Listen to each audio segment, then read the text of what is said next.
Assalamualaikum warahmatullahi wabarakatuh. Pada kesempatan kali ini saya akan membahas materi terkait dengan capital budgeting, yaitu salah satu materi pada mata kuliah anggaran perusahaan. Jadi di video kali ini saya akan berfokus kepada latihan soal atau kita akan praktik bagaimana membuat capital budgeting pada satu perusahaan, pada satu entitas bisnis. Oke, jadi nanti di dalamnya, adapun terkait dengan rumus-rumus yang ada di dalamnya, itu saya pergunakan dari berbagai sumber, ada dari artikel yang ada di jurnal, yang terpublikasi di jurnal, kemudian ada juga dari beberapa buku, seperti buku Anggaran Perusahaan Ibu Yunika Murdayanti, dan Manajemen Keuangan dari Ross, tahun 2015. Ya. Baiklah, di sini ada contoh soal daripada capital budgeting ini sendiri. Gitu kita tahu bahwa capital budgeting atau penganggaran modal itu dibuat perusahaan untuk memproyeksikan belanja modalnya ya.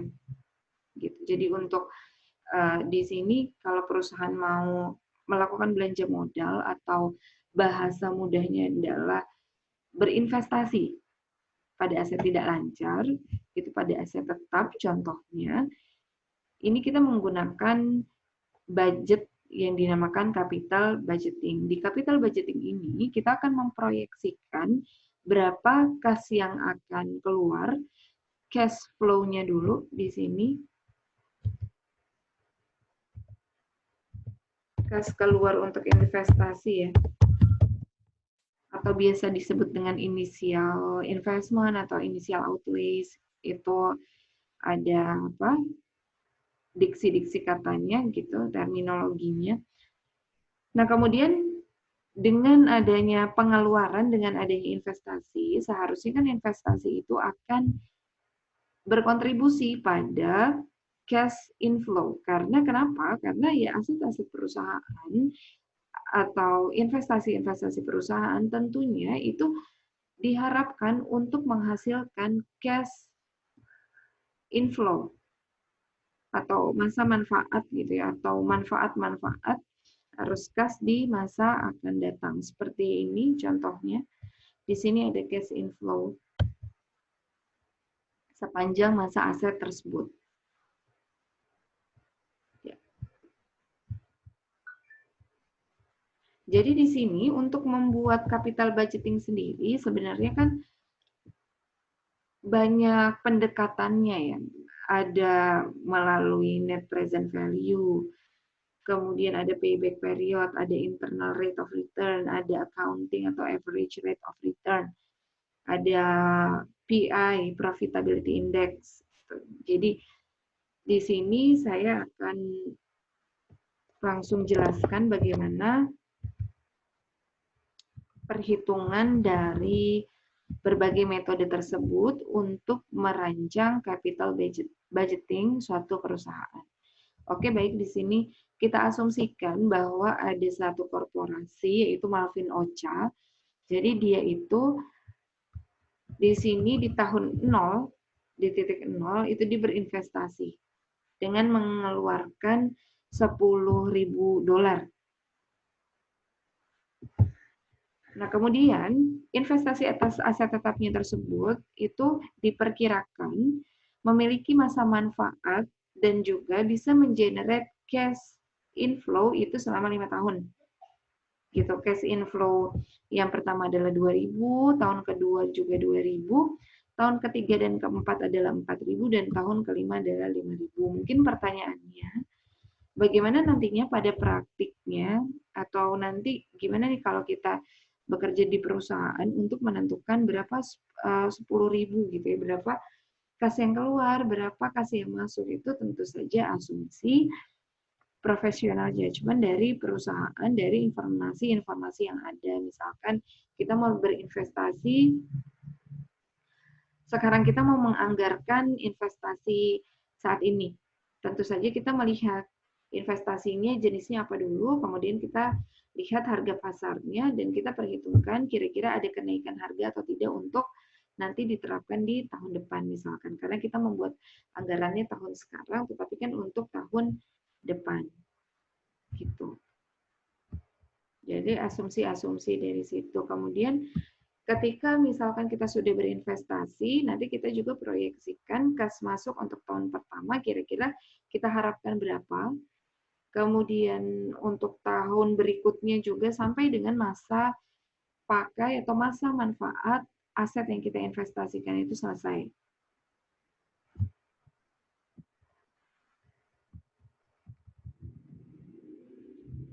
Ya, baik. Di sini juga kita harus menentukan di mana cost of capital atau discount rate-nya. Di dalam soal, discount rate-nya adalah 10%. Dengan keterangan tabel di atas, ada cash outflow, cash inflow, dan juga discount rate, maka instruksinya adalah menghitung NPV, payback period, IRR, ARR, PI, dan juga nanti kalian membuat rangkuman hasil perhitungan 1-5 ya. Gitu.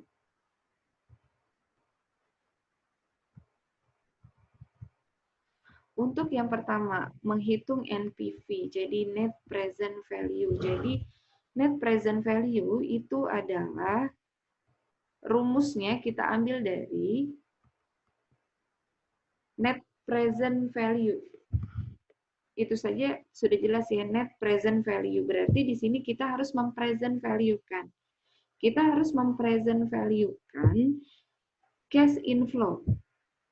Cash inflow-nya kita present value-kan. Kemudian untuk dapat net gimana? Tentu saja yang namanya net bersih berarti kita kurangkan antara cash inflow dengan cash outflow. Ingat tadi cash inflow-nya sudah kita present value-kan. Kenapa? Karena dia ada posisinya di titik 1, 2, dan 3. 1, 2, 3, 4, 5. Sementara untuk kas keluarnya sendiri ada di titik 0. Gitu. Jadi di sini sudah kita anggap present value-nya ini. Sementara yang akan kita cari adalah nanti yang ada di titik 1-5, yaitu kas masuknya.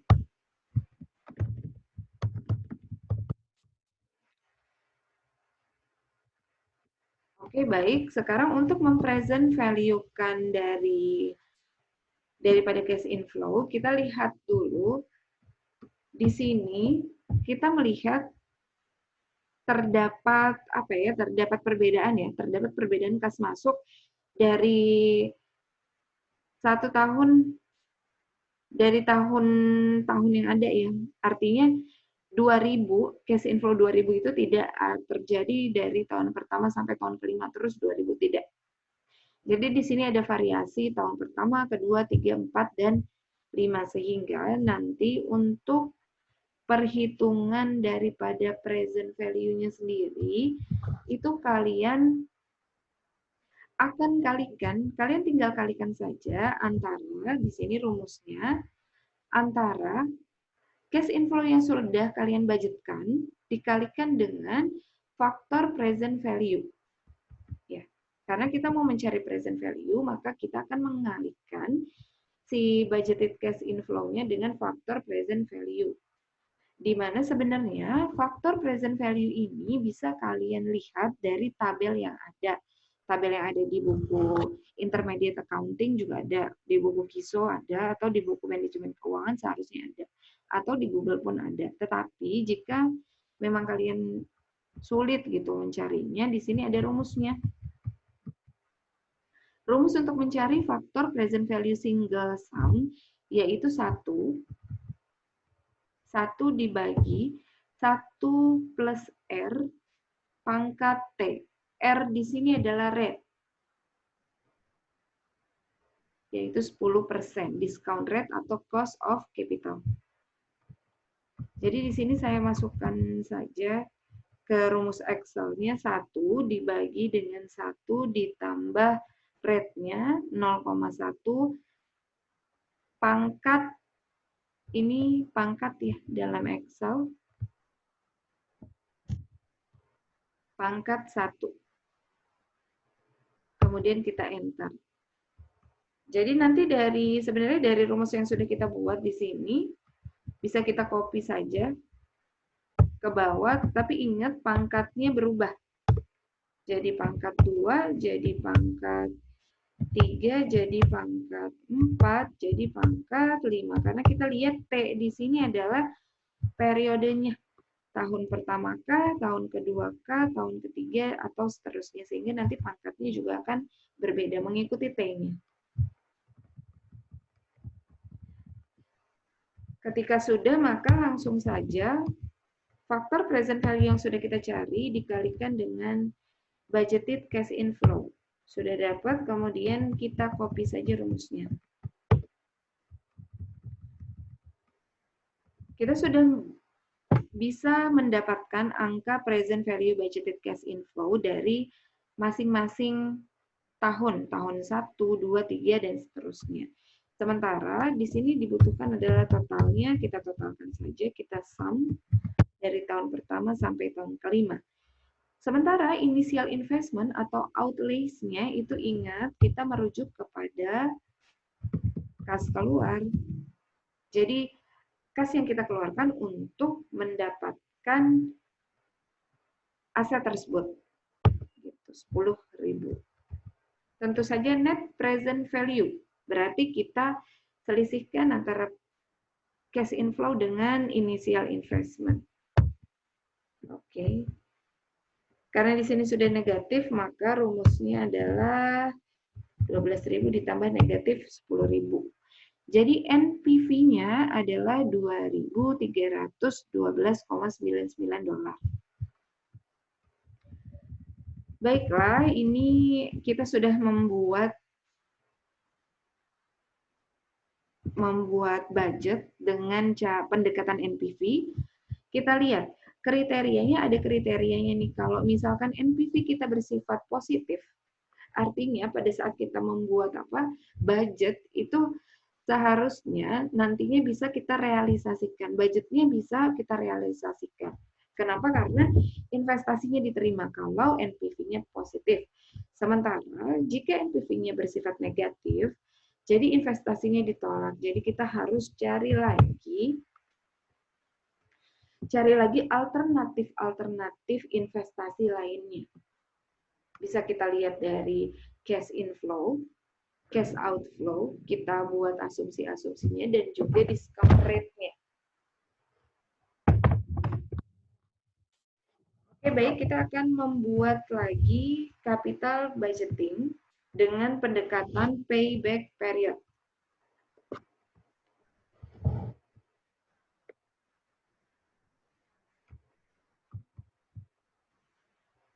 Payback period ini adalah perhitungan di mana kita mau melihat cash inflow kita itu kapan sih bisa menutup cash outflow kita. Di sini cash outflow kita adalah 10.000. Sementara kita lihat dulu, 10.000 itu akan ditutupi dengan cash inflow pada tahun keberapa? Kita lihat ya. Pada tahun pertama 2.000, oke. Pada tahun kedua 2.000 juga, sehingga akumulasi cash inflow-nya adalah 4.000. Sementara pada tahun ketiga 8.000. Itu masih belum nutup ya di tahun ketiga. Tapi kita lihat di tahun keempat itu cash inflow kita sudah mencapai angka 12.000, artinya sudah lebih dari cash outflow. Jadi sebenarnya di antara periode tahun ketiga dan tahun keempat disitulah kita menemukan titik temu ya, artinya ada payback period gitu. Artinya cash inflow bisa menutupi cash outflow di antara tahun ketiga sampai tahun keempat. Bagaimana caranya? Jadi caranya di sini rumusnya ada payback period sama dengan T ditambah B min C dibagi D min C. Rumus ini akan applicable digunakan jika cash inflow antara tahun 1 sampai tahun kelima berbeda-beda. Oke. Di Di sini ada sumbernya, itu artikel jurnal ilmiah ya, saya gunakan sumbernya. Kita lihat, T itu merepresentasikan periode sebelumnya. Periode sebelum titik temu ya. Kemudian B itu adalah investasi awal atau initial investment. C itu adalah akumulasi kas masuk sampai dengan titik T. D, akumulasi kas masuk sampai titik T plus 1. Tadi T itu adalah titik temu. T itu adalah periode sebelum titik temu. Tadi kan gini, kas keluar kita itu akan tertutupi pada tahun keempat. Berarti periode sebelum tahun keempat itu adalah T, yaitu tahun ketiga. Gitu. Jadi kita mau cari nih 3, berapa tahun nih kira-kira kita payback periodnya atau cash inflow kita bisa menutupi cash outflow. T-nya adalah periode ketiga, sementara B min C. Tadi B itu adalah inisial awalnya adalah 10.000 ya. Dikurangi dengan mana nih? C. C itu akumulasi masuk, kas masuk sampai dengan titik T. 8.000 ya. Di sini 8.000, kalian bisa lihat sendiri 8.000. Sehingga B min C adalah 10.000. Initial investment dikurangi 8.000. Kita taruh dulu hasilnya di sini. Kemudian D min C, D itu adalah akumulasi kas masuk sampai dengan T plus 1, yaitu pada tahun keempat. Akumulasinya kita jumlahkan saja nih. 2.000 tambah 2.000 tambah 4.000 tambah 4.000. Gitu ya, itu adalah 12.000 dikurangi dengan C. C itu tadi adalah akumulasi sampai dengan titik T 8.000 atau akumulasi cash inflow sampai dengan tahun ke-3. Sehingga di sini bisa langsung kita jumlahkan. Di sini kan rumusnya T ditambah B min C dibagi D min C. Kita cari dulu B min C dibagi D min C berapa ya? 2.000 dibagi 4.000 itu adalah 0,5. Sementara nanti payback periodnya adalah 3 ditambah 0,5. Jadi titik temunya atau titik payback periodnya adalah 3,5 tahun.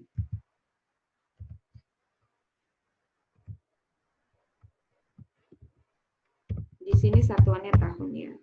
Kita lihat ketika kita sudah menemukan adanya payback period, oh iya ini di 3,5 tahun, maka apa kriterianya? Apa sih interpretasi dari 3,5 tahun tersebut? Jadi kita merujuk kepada kriteria di sini bahwa jika payback period lebih kecil daripada masa manfaat aset, maka investasi kita diterima. Dalam hal ini payback period adalah 3,5 tahun, sementara masa manfaat aset adalah 5 tahun, maka investasi diterima dalam kasus ini. Tetapi jika payback periodnya lebih besar daripada manfaat aset, maka investasi ditolak. Sorry, ini ditolak ya. Karena gini, kalau misalkan ternyata kita sampai dengan masa manfaat aset tersebut tidak bisa, kas masuk tidak bisa menutupi kas keluar, berarti kan secara perhitungan payback period investasi tersebut itu tidak layak. Gitu, karena kan sebenarnya secara teori asetnya bisa menghasilkan di umur 5 tahun, tetapi kas masuk aset tersebut ternyata belum bisa menutupi kas keluarnya di akhir masa manfaat aset tersebut. Berarti kan investasi tersebut tidak bisa diterima. Oke, baik. Setelah kita membuat capital budgeting dengan pendekatan payback period, maka kita akan membuat capital budgeting. Alternatif keputusannya dengan menghitung internal internal rate of return atau IRR. Jadi memang agak unik untuk IRR ini sendiri gitu ya. Kalau untuk menghitung manual, caranya adalah dengan cara coba-coba gitu. Jadi lebih enak sebenarnya kalau kalian memiliki financial calculator atau kita bisa menggunakan Excel. Mungkin kalian nanti kalau pada saat kerja, pada saat praktik itu bisa menggunakan software, bisa menggunakan Excel atau financial calculator. Tapi untuk pengerjaan soal sendiri itu masih menggunakan manual. Gitu. Jadi saya jelaskan dulu yang mudah dulu ya, IRR menggunakan Excel. Jika menggunakan Excel, di sini kita harus detailkan dulu budgeted cash inflow-nya. Yang pertama, di titik 0 adalah cash outflow-nya. Jangan lupa kita sertakan negatif, karena itu menandakan dia cash outflow. Kalau tidak negatif, nanti perhitungan IRR-nya akan berbeda. Jadi di sini, initial investment atau cash outflow harus negatif. Sementara untuk cash inflow tahun 1 sampai 5,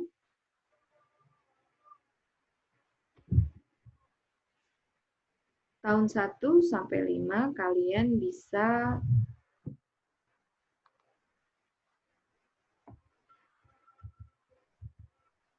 tuliskan sesuai dengan soal. Tidak ada negatifnya karena ini cash inflow. Maka untuk pengerjaan IRR dengan Excel cukup dengan ketik. Ini ada di sini ada panduan rumusnya. Sama dengan IRR lalu disorot ke selnya. Sorry, di sini sel, soalnya saya tadi menambahkan row, jadi berbeda. Ini sel 91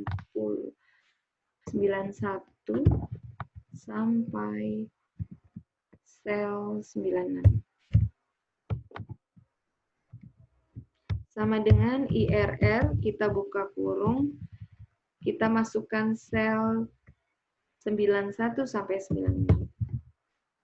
Kita dapatkan IRR 17,305% berdasarkan Excel.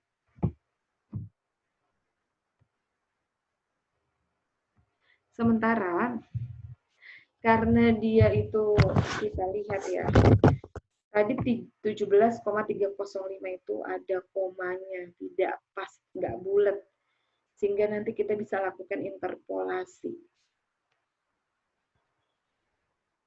Cara menghitung IRR jadi gini. Kita lihat dulu waktu mempresent value-kan cash inflow nih pakai 10%, itu kan hasilnya ada di titik 12.312. Sementara untuk IRR sendiri,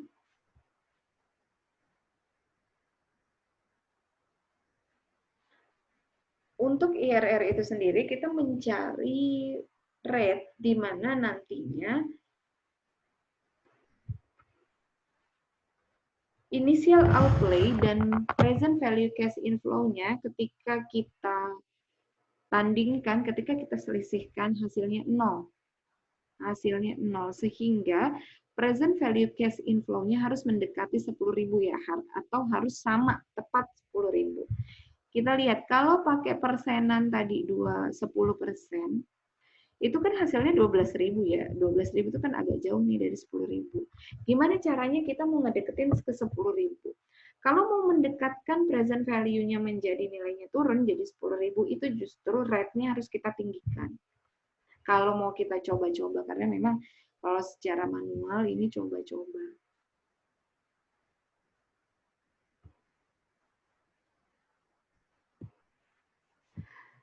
Karena tadi saya sudah dapatkan di Excel ya 17,3% di sini, jadi ya artinya saya tidak usah coba-coba ya di sini. Kita langsung masukkan saja IRR-nya 17%. 17% tadi ingat present value cash inflow-nya itu harus sesuai dengan IRR kan. bukan 10% ya. Kalau 10% itu cost of capital. IRR sendiri tadi 17%. Ini asumsinya kita coba-coba, walaupun sebenarnya tadi saya sudah menghitung dulu di Excel. Dapatnya 17 sekian. Sehingga nanti budgeted cash inflow harus dikalikan dengan faktor present value single sum yang 17% ini. Oke. Ini rumusnya sama, 1/1 tambah R pangkat T. Nanti T-nya disesuaikan antara tahun 1, 2, dan seterusnya. Nanti akan menyesuaikan pangkatnya. Setelah sudah, nanti tinggal kita kalikan faktor single sum-nya dengan budgeted cash inflow. Sehingga kita dapatkan totalnya dari masing-masing cash inflow-nya adalah $10.083. Mendekati. Nyaris banget nih. Nyaris dengan 10.000, ada sisa $83. Ini mendekati. Karena nggak pas, berarti kan ada koma sekian-sekian. Kita lakukan interpolasi. Kalau interpolasi di sini, ketika kita sudah dapat nih 17%, tadi 17% udah deket banget nih sama 10.000, maka kita coba angka lagi di atas 17%. Satu angka saja, 18%. Kita coba. Kita coba bikin kalau misalkan 18%, present value cash inflow-nya berapa? Tadi rumus faktor single sum-nya itu sama ya, 1 dibagi 1 plus R pangkat T. Jangan lupa nanti R-nya ganti jadi 18%, bukan 17% lagi. Nanti pangkatnya menyesuaikan apakah dia tahun 1, 2, atau seterusnya. Kalau sudah dapat faktor single sum-nya, akan dikalikan ke budgeted cash inflow. Dapatnya adalah present value cash inflow per periode. Sehingga nanti totalnya kalian jumlahkan saja. Oke, sudah dijumlahkan. Dapatnya adalah 9.814. Kita lihat ya. Makin besar rate-nya, kalau makin besar rate-nya, ketika kita present value, kan dia nilai dolarnya akan semakin turun. Gitu. Jadi di sini kita lakukan interpolasi. Kita mau mencari selisihnya antara berapa sih komanya itu gitu dari selisih antara 17% dengan 18%. Di sini kita buat dulu present value. Ini kolomnya IRR, present value, present value. IRR 17%, kita tulis present value-nya. Tadi kan kita sudah dapat ya. $10.083 yang nyaris dekat dengan 10.000. Di kolom present value kedua juga kita tulis. Nah, initial investment kita tuliskan di present value kolom kedua, kolom kanan. Sementara untuk yang 18%, tadi kan kita dapat 9.000 nih. Kita taruh 9.000-nya di kolom present value yang kiri. Sekarang kita akan selisihkan antara present value 17.000 dengan 17% dengan 18%, dapatnya 268. Kita kurangkan juga tadi yang IRR yang 10.083 dengan 10.000. Dapatnya adalah 83. Nah, sekarang kita selisihkan gitu. C dibagi D untuk interpolasinya. Sehingga kita dapatkan 0,309%. Sehingga 0,309% kita tambahkan dengan 17%. Hasil interpolasinya adalah 17,309% IRR-nya. Sama dengan ini ya, hampir sama, 17,305. Ya memang menantang ya melakukan interpolasi seperti ini gitu. Karena memang harus mencari. Tetapi nanti kalian akan terbantu pada saat bekerja secara real itu bisa menggunakan software atau kalkulator finansial. Oke, apa keputusan yang bisa kita ambil daripada IRR? Jadi IRR sama dengan atau lebih besar daripada diskon rate itu artinya investasi kita diterima. Sementara IRR yang lebih kecil daripada discount rate itu artinya investasinya ditolak. Oke. Kita lihat IRR kita itu adalah tadi 17 ya. IRR kita 17,309. Sementara cost of capital kita adalah 10%. Jadi IRR lebih besar daripada discount rate, maka investasi pada kasus ini adalah diterima. Ya, baiklah, kita akan membuat accounting rate of return atau average rate of return ARR. Jadi ARR ini adalah salah satu pendekatan untuk capital budgeting juga ya, untuk salah satu alternatif mencari keputusan investasi modal. Salah satu keputusan untuk berinvestasi. Nah, jadi di sini rumusnya adalah ARR, jumlah net income dibagi jumlah net income atau earning after tax atau income atau net income tadi ya, dibagi dengan initial investment dikali dengan 100%. Jadi memang kita selain kita memperkirakan adanya cash inflow dengan cash outflow, kita juga akan memperhitungkan net income. Net income di sini sudah Ibu asumsikan. Angkanya dapat. Sementara ingat, pada materi sebelumnya net income yang dianggarkan akan kita tahu jika kita sudah membuat anggaran laba rugi. Gitu. Di mana memang anggaran laba rugi juga sangat membutuhkan asumsi-asumsi juga seperti asumsi penjualan, asumsi beban-beban, dan lain sebagainya. Tapi untuk tahap ini, Ibu asumsikan nilainya sudah ada, sudah given. Jadi kalian tidak lagi mencari karena sudah ada di tujuan pembelajaran materi yang lalu. Jadi net income dalam dolarnya tahun pertama dan tahun kelima sudah tersaji di sini. Kalau kita totalkan, ini adalah kita sum. Totalnya adalah 21.700. AAR-nya bisa kita dapatkan dari rumusnya adalah jumlah net income dibagi dengan initial investment. Ternyata kita lihat di sini, kita lakukan pembagian 21.700 dibagi initial investment kita $10.000, 217%. Jadi kita merujuk kepada kriteria dengan pendekatan ARR. Jika ARR lebih besar dari 100%, maka investasi diterima karena dianggap layak berdasarkan pendekatan accounting rate of return. Sementara jika ARR lebih kecil daripada 100%, maka investasi ditolak.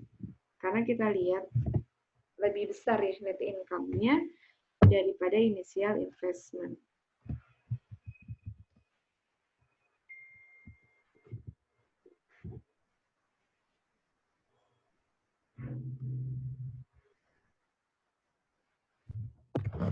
Baik, kita akan lanjut kepada capital budgeting dengan pendekatan profitability index.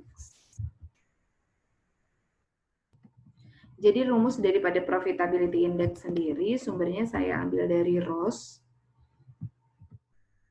buku Ross Manajemen Keuangan,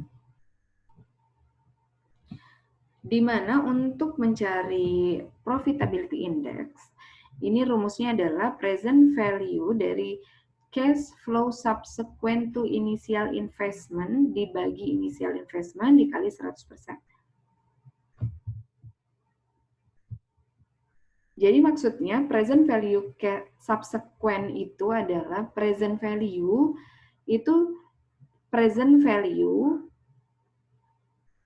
di mana setelah titik 0, artinya setelah initial outlay. Kalau kita lihat di sini, subsequentnya adalah periode 1 sampai 5. Jadi 0 ini tidak masuk kepada present value kita. Jadi yang di present value kan hanya present value cash flow subsequent atau cash inflow-nya aja. Yang kita present value kan nanti akan kita bagi dengan initial investment kita dikali 100%.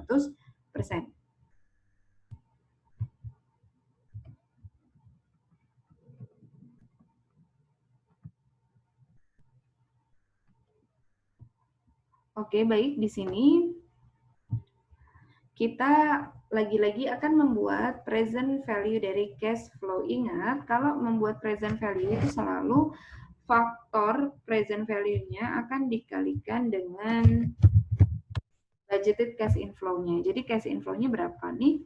Kemudian kita tarik ke sekarang, ke titik sekarang. Jadi harus di present value-kan, sehingga rumusnya adalah faktor present value single sum akan dikalikan dengan budgeted cash inflow. Kenapa single sum? Karena asumsi di sini cash inflow-nya adalah berbeda-beda antara tahun pertama sampai tahun kelima. Kan kalau nanti sama gitu dari tahun pertama dan tahun kelima, cash inflow-nya itu akan menggunakan annuity tahunan karena dia sama.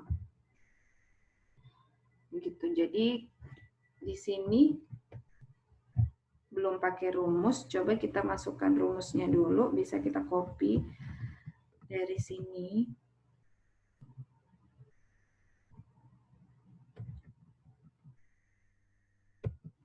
Tapi di sini tadi 10% ya discount rate-nya. Jadi untuk single sum di sini R-nya itu memang rate-nya. R-nya di sini adalah cost of capital-nya. Sorry.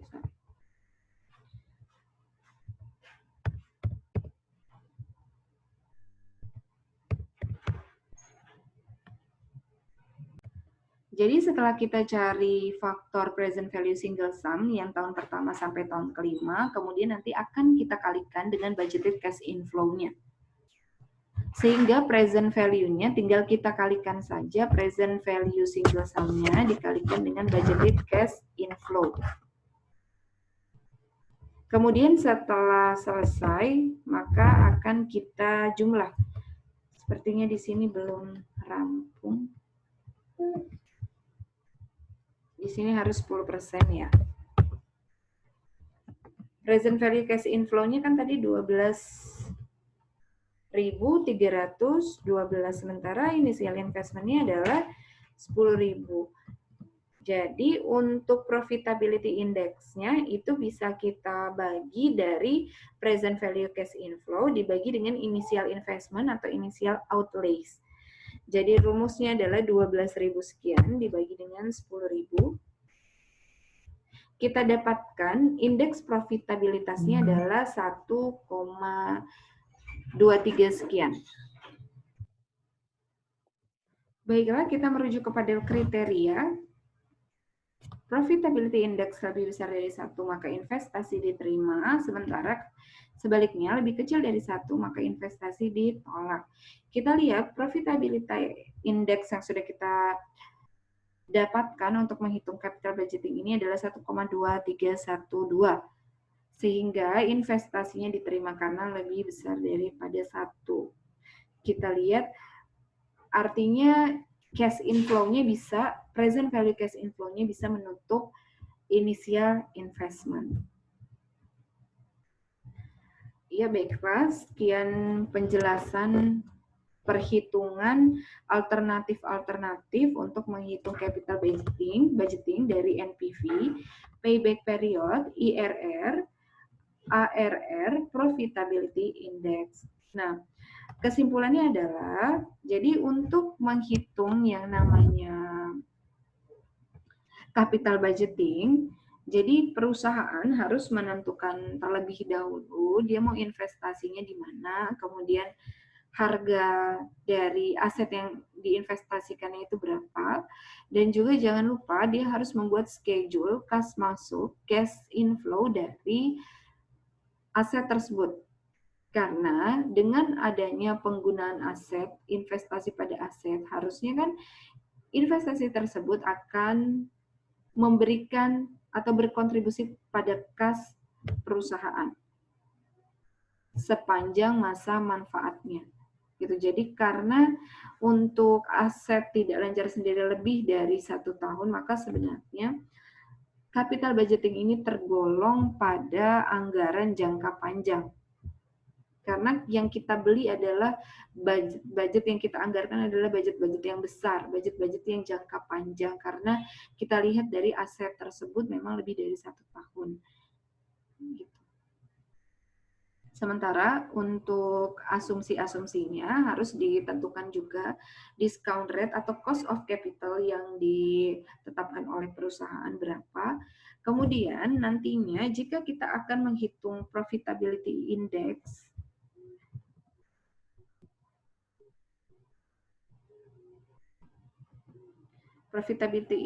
dan juga net present value, itu kita juga harus mempresent value-kan. Jadi kalian harus mencari faktor present value, di mana faktor present value-nya sendiri itu ada rumusnya. Walaupun kalian bisa pakai dari tabel, di sini rumusnya 1 dibagi 1 plus R pangkat T. Oke, untuk IRR sendiri, tadi sudah saya jelaskan sebelumnya, memang lebih baik menggunakan Excel terlebih dahulu, tetapi kalau misalkan manual berarti memang harus coba-coba. Jadi kita lihat dulu. Kalau pada present value awal, present value cash inflow-nya itu jauh daripada initial investment, maka nanti pada saat IRR, rate-nya harus kita besarkan dari cost of capital. Kenapa? Karena agar nilai present value-nya mendekati 10.000 atau mendekati nilai initial investment, jadi justru rate-nya harus diperbesar. Kalau memang kasusnya seperti ini. Gitu. Jadi sekian video dari saya, penjelasan dari saya terkait dengan capital budgeting ini. Semoga bermanfaat dan semoga bisa dipahami oleh kalian semua yang hendak membuat capital budgeting atau yang sedang menempuh materi capital budgeting. Terima kasih. Assalamualaikum warahmatullahi wabarakatuh.